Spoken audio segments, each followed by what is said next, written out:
Good morning. Welcome back to Blue Heinz Garage. It's the 21st of May, Saturday morning. We're back here working on the Dearborn Granny some more. See here, just finished washing this off, getting it ready to, I don't know, terrible light it looks like, getting it ready to paint. I probably spent an hour and a half a couple of days ago with this and the exhaust manifold. You bolt them together because you see that area right there. They actually bolt together. The back side of the exhaust manifold has a flat spot with two threaded bosses in it where this bolts to it. And I guess the heat from the exhaust manifold probably helps to vaporize the fuel. But anyway, you need to bolt them together and make sure the port surfaces on the ends of both, on the engine side of both manifolds, are flat. And these weren't.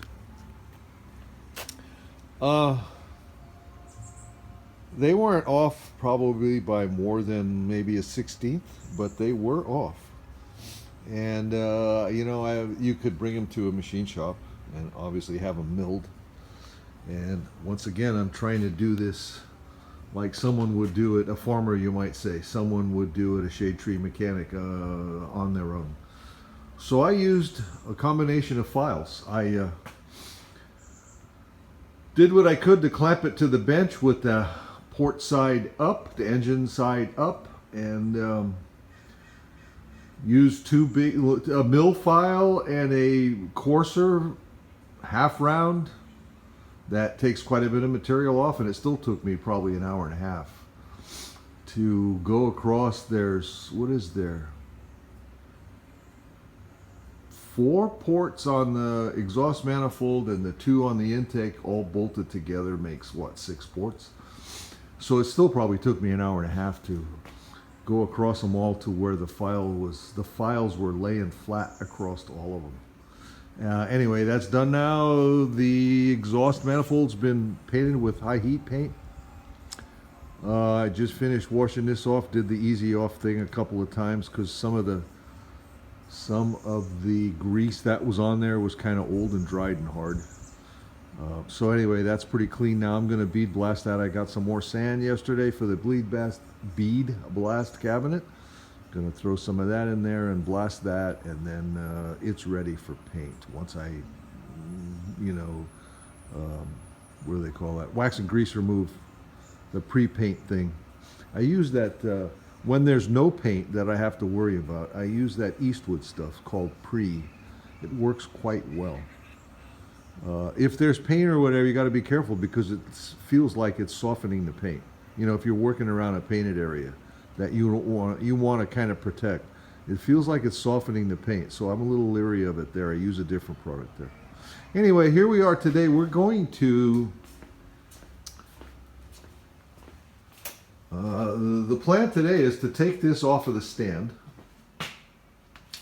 and put it on the stand so that it is supported from this side like we started with it. And the reason I removed it to do what I've done here is that I couldn't paint this side of the motor, and I couldn't put the pan on because the adapter I made went underneath the pan, underneath the rail, the pan rail of the motor, the bottom rail of the motor. So what I've done, you see here, a friend of mine loaned me this device that uses the spark plug holes in the head as a fastening point. These pieces, somebody had loaned it to another person, and when they gave it back to him, they didn't give him the adapters that go in the spark plug hole, so I had to remake those. And I made the pieces. I set it up, and Scott welded the 1/2-inch nuts to the top of the old spark plug bases. So that's ready to lift the motor. You notice I also took the filler neck off because that got painted. And anyway, I'm going to, and the other thing I did was this. Now that the pan is on there, the pan has a lip On the bottom of it's got the flat area, and it's actually reinforced. They put not only the sheet metal for the pan, but they put like an 1/8 inch strap flat piece around the bottom of the pan so it doesn't bend when you tighten the bolts, unlike modern stuff. There you go. There's the whole difference in thinking when they built all of this stuff. So anyway, in order to be compatible with that lip that hangs down, it hangs down almost 1/4 of an inch. So what I've done here is I took these flat pieces, I found some flat plate, and I made it small enough so it'll fit in the area where the bolts go underneath the pan without hitting the side of the pan and without hitting the lip on the pan. Now the nuts and bolts are on there simply to hold these in place while they're getting welded. You can see they've been welded here. So I can remove the bolts and nuts. And then this piece, I'll show you in a second, this piece will go up in that area of the pan where the bolts right. I'll remove the pan, 2 of the pan bolts for each of these and replace them with bolts that are the proper, that'll work, that are the right length. And this will go, then this will be hanging underneath the motor. And from here to the engine stand, I've got the pieces that I had originally made. So that's what we're going to do right now. Okay, well, there's what they look like all ready to go on the motor. So what I did is I used some of this. This is a company used in South San Francisco called Calpico. I'm sure decades ago, probably long gone by now, used to make this tape. It's like a pipe wrap tape.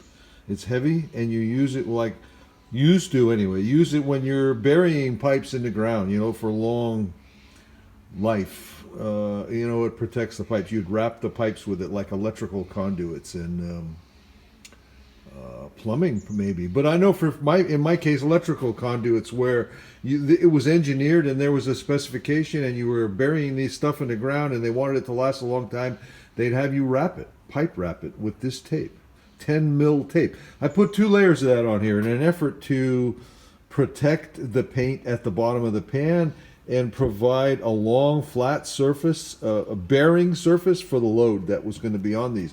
You could put a washer between these and the pan, but then you're concentrating the load. So I thought it would be better to leave the long piece on there. Put the load against the long piece. So here we go. We're going to bolt this on the motor. There you go. There they are on the motor. And as you can see on the bottom, they're not laying on that rail. They're above the rail, the little lip that the pan creates. They're above that lip. So I'm not bending, smashing, whatever the lip on the pan. There you go, Scott. Fresh off the stand, still swinging. Hope I don't have a bad plug. Ha ha ha.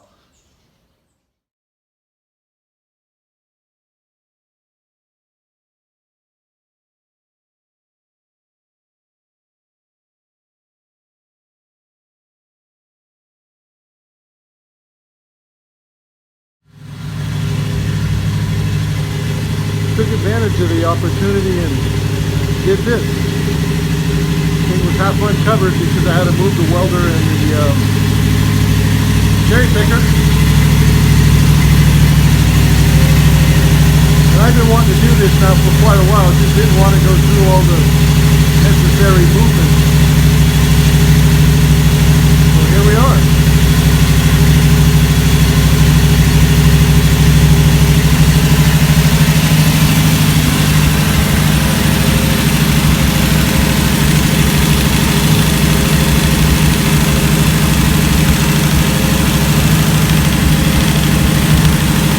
I got it on the fast idle cam right now because it's cold.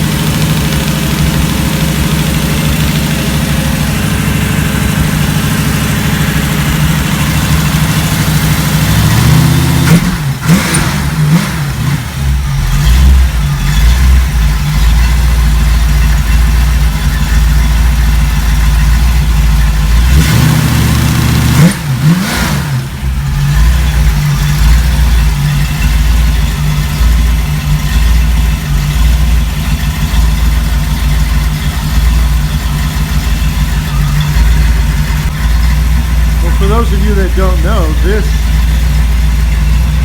is intended to go in that. What we call around here, we call them Old Henry, the 29 Model A pickup. I can't wait to be able to start it up and listen to it in that. And drive it in that. Anyway, here we are. This thing has been built now for probably 10 years, if not more. I actually built this test stand for this motor. It's more. It's got to be more. It's got to be 12 years, maybe 15. I don't know.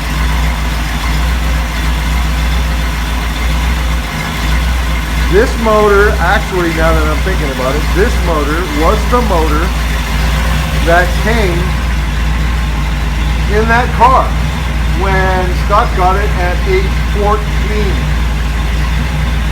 Scott now is 54. So do the math. The motor's been refreshed since then. It sat around for a long time out of the car. I decided I was going to use it on the Model A because I thought that was kind of a cool history. And I was going to change the cam because it just had the regular old factory cam. And like a dummy, I started to, let me turn the fan on here.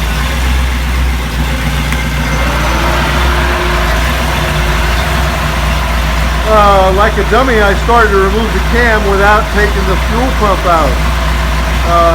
That's a no-no. Because the heavy spring on the fuel pump is pushing against the lobe of the cam, and I screwed up I don't know how many of the cam bearings, which meant it was no longer a case of just changing the cam, because in order to change the cam bearings you got to remove the crank and all the rest of the stuff that's in the way to get to the cam bearings. That meant completely disassembling the motor. At that point I brought it to the machine shop, had him hot tank it, hone it, change the cam bearing, and then we put new rings, new bearings, just refreshed it with a new cam. I think it's like an RV cam. It's nothing wild. Like an RV cam. It's a 283. I don't remember. I think it's 30 over 283. So what does that make it? 292, something like that. Not much over 283. Anyway, there you go, right at 180. I think it's got a 160-degree thermostat, if I remember. Like I said, it's too long. I can't remember.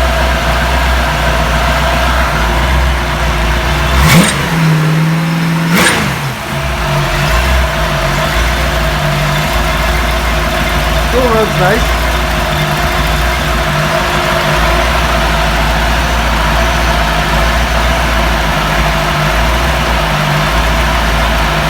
And there's 40 pounds oil pressure at idle. Well, it's a nice motor. Said I can't wait to get it in the truck this year. That's my next project. Once I'm done with Dearborn Granny, I'm going to start focusing on that. Helping Scott on his car, but focusing on that. So anyway, that's it for now. This thing's warmed up. I can turn it off now. See ya.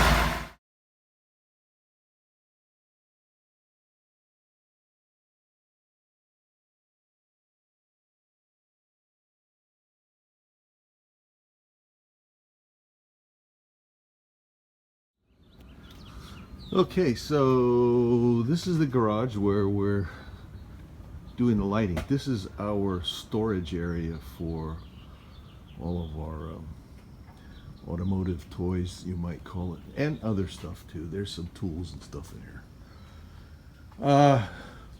The time machine lived here. The body of the time machine lived here right in this big empty space for years on a cart.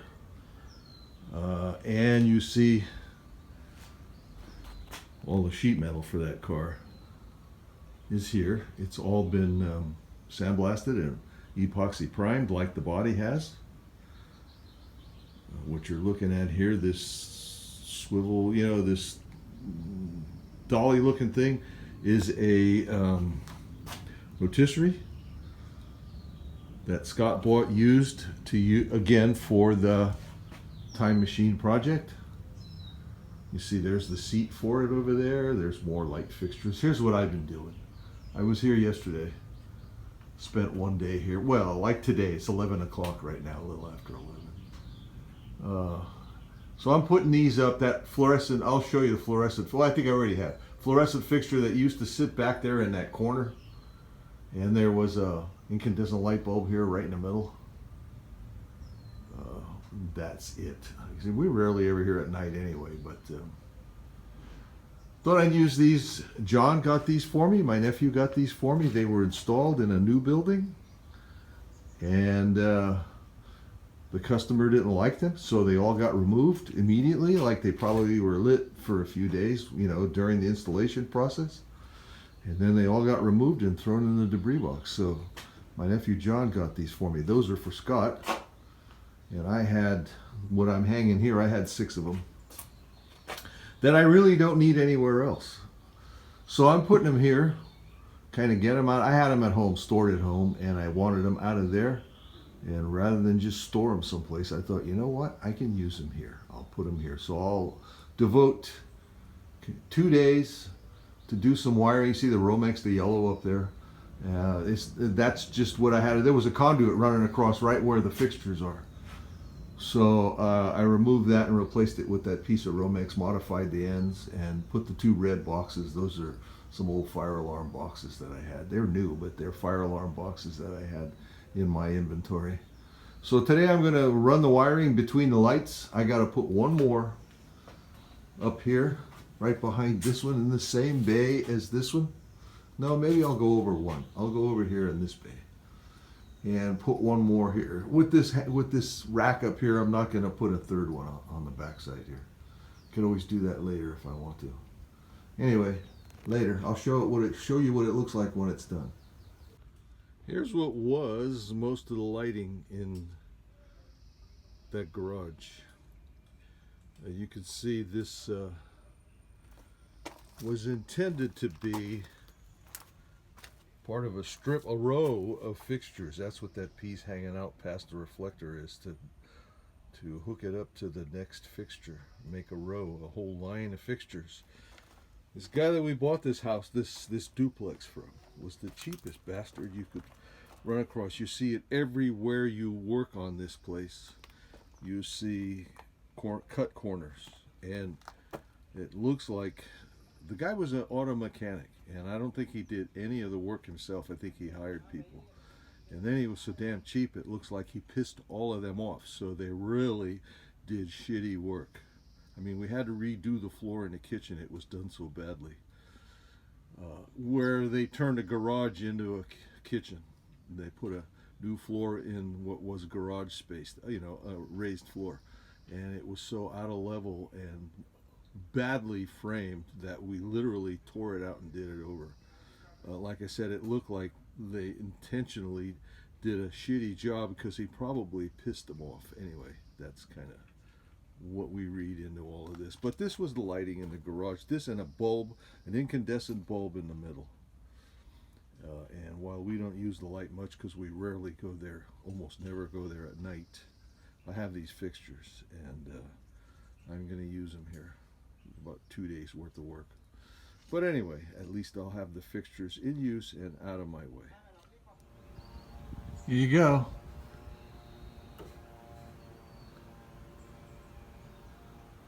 So you can come here at night now. See ya. Well, running again. Oil pressure isn't a whole lot higher. I think it's a bit higher. It's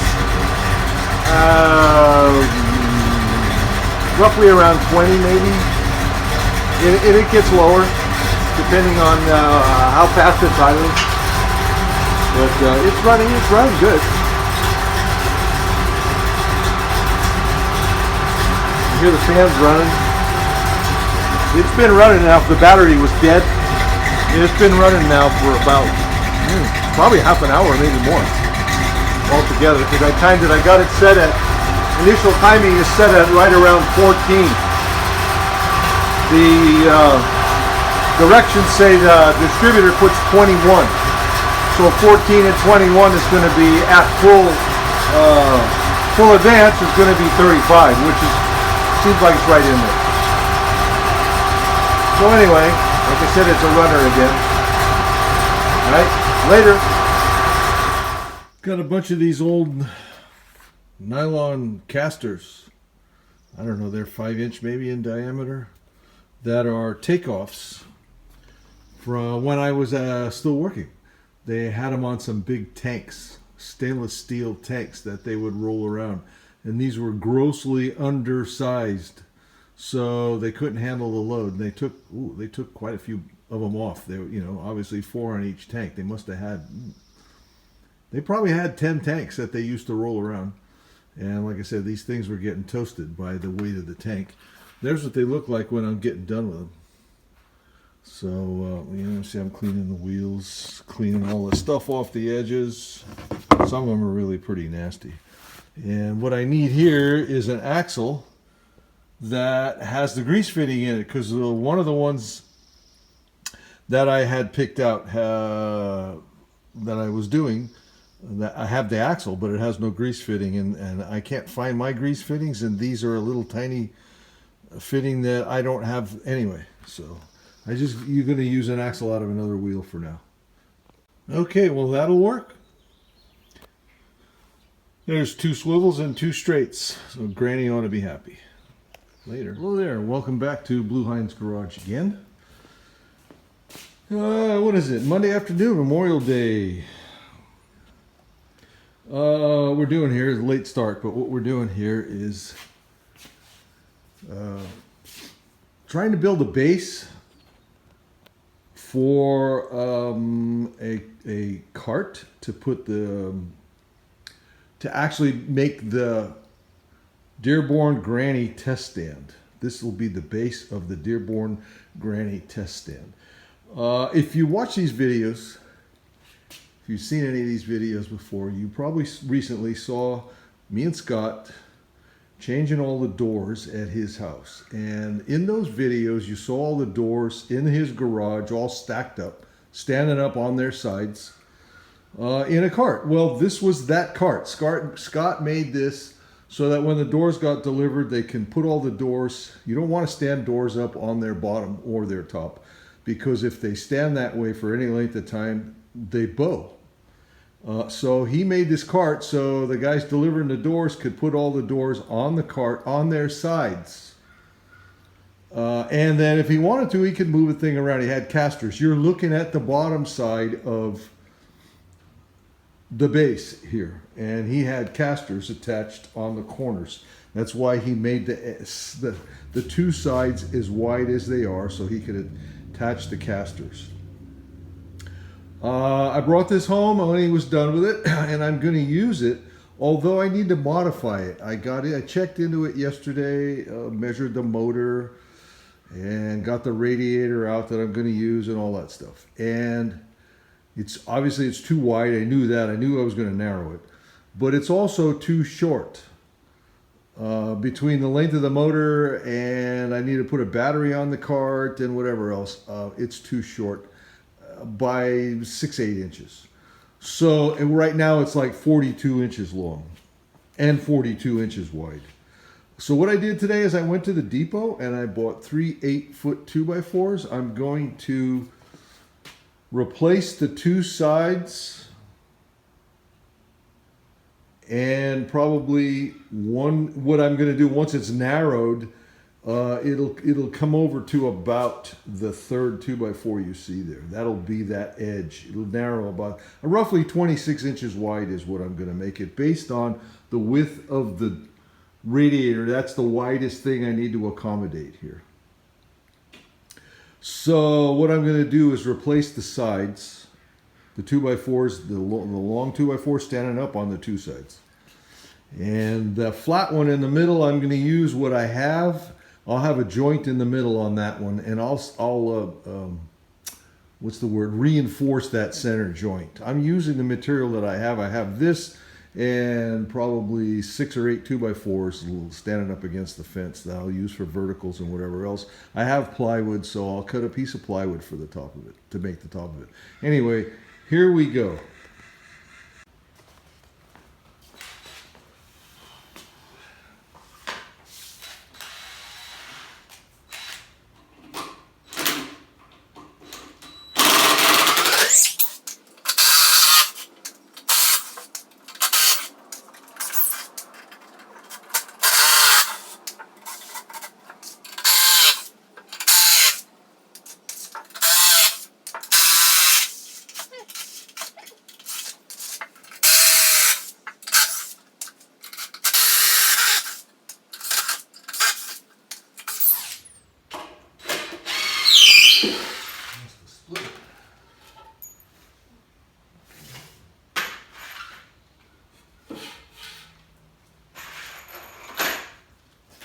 Okay, that's enough of that. You don't have to watch all of this. I'll finish taking this apart and bring you back. Okay, so here's what I'm planning on doing on the front of the cart to mount the radiator. I figured I would put 2 pieces of wood. I've got some 2x6 over there, so I'll screw 2 pieces of 2x6 on the front edge, on the outside edges of the cart.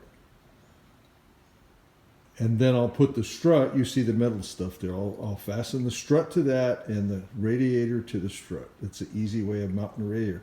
And I can move it up and down on the strut wherever I want. And that's 27 1/4, which means the base of my stand, roll around stand, the width of it needs to be 27 1/4 inches outside. And the length is going to be, I think the length is going to be roughly 53 inches. 48-inch pieces of 2x4 with 1.5 inches on each end, so add 3. So 48 and 3, 51 inches on the outside. This will be sticking out 2 inches or so past that. Roughly past. So like I said, to the front edge of the 2x6 where this is going to be mounted might be 55 inches long. Okay. Anyway, that's what we're going to do. Okay, so we're cutting the long pieces, the 4-foot pieces that are going to go across the base. I need 5 of them.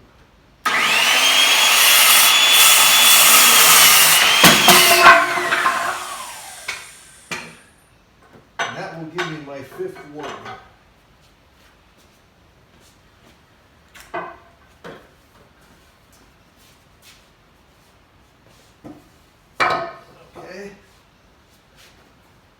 Not nearly that wide.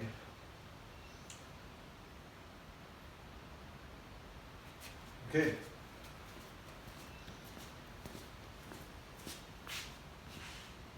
Okay, well, there's the base.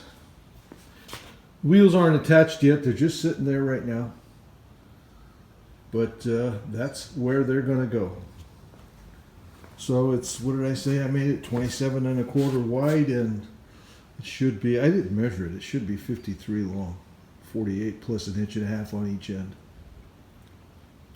All right, more later. See ya.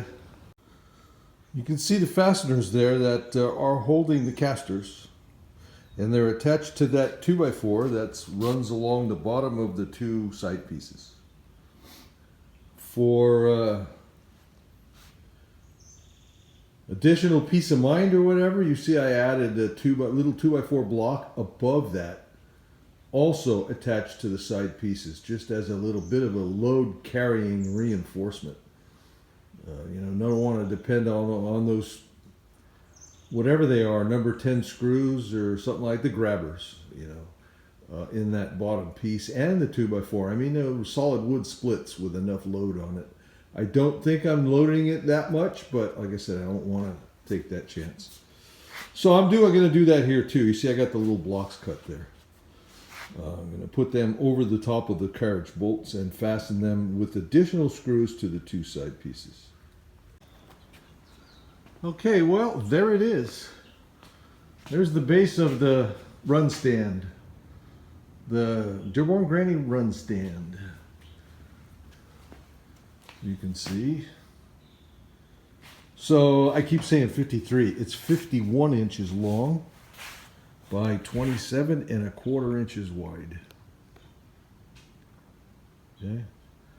So now it's time to start doing the, I got to put the uprights for the radiator and put some supports on the motor so to, for it to stand on, and we'll go from there. Show you more later.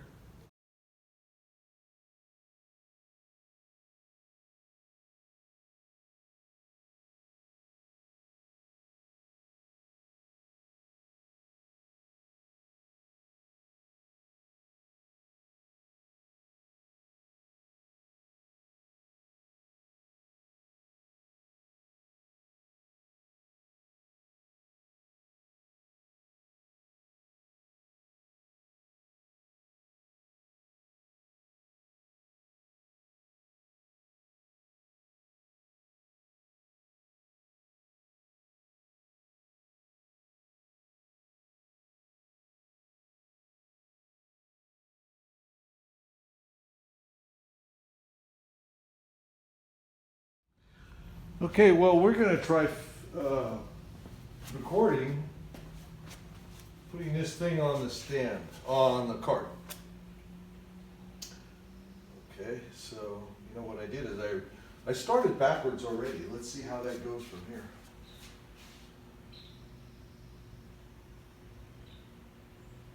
Huh.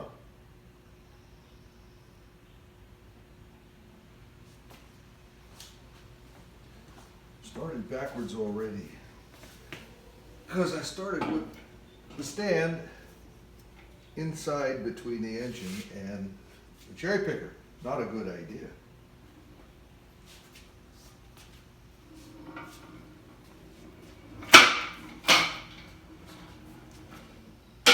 Okay, well, that solves that problem. Hopefully they'll all solve that easy.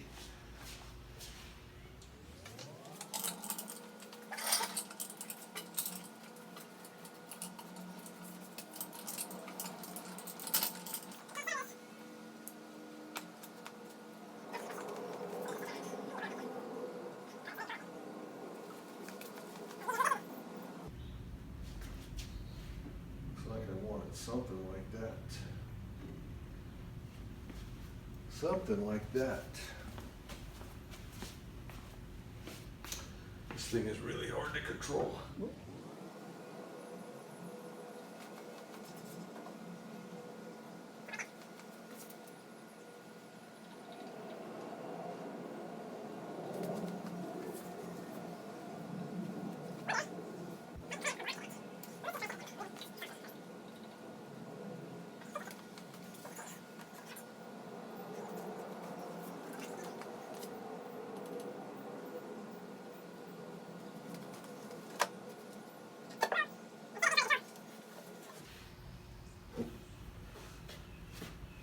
What I tried to accomplish here, you notice how high the pan is off of the cart.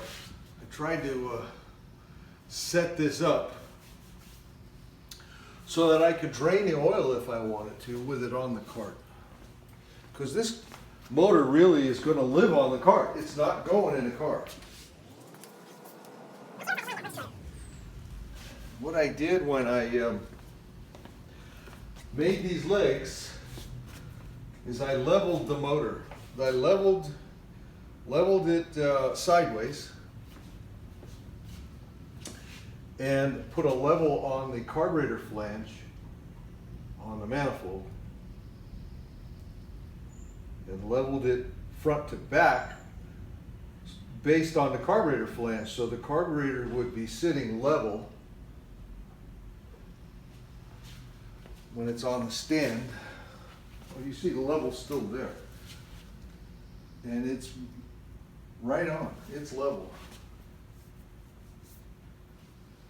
It's level. Okay, so I think that'll work. I could go forward a little more, but I don't see the need. There's plenty of room behind it. I got to put a battery back here. And I'm going to have probably a tank, maybe on another upright back here. The exhaust has to come. Maybe I'll put, Not sure. I gotta put the exhaust out here and the fuel tank. I really don't want exhaust next to the fuel tank. So maybe what I'll do is run the exhaust this way. Nice, easy. Okay, well, it's on the cart. I don't see any problem with that. So what I'm gonna do now, not gonna just let it sit there. I have 4 of these. My son, being a plumber, works with this stuff routinely. So that will go there. And I have one of those for each leg. Then I'll just bolt it to the cart, cart. And then it will be fixed on the cart.